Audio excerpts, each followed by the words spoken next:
My mom grew up on a farm in the Panhandle, and my grandparents were a lot older. She was the youngest. They had always just grown up in a pretty wild place. Panhandle in the 20s and 30s was barely settled and harsh and difficult. They were not wealthy. So what they had in terms of firearms, they passed down.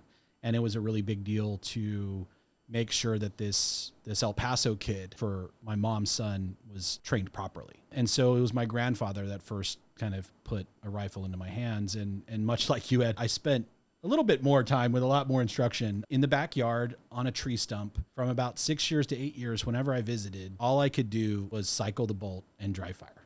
I wasn't allowed to touch any ammo, wasn't allowed to go shoot. And then finally, I think about 9 years old, we went out to the farm, and he was a consummate smoker, my grandfather, pulled out big Folgers can, said, fill it full of dirt, walk out there a little bit, and then let's go and shoot it.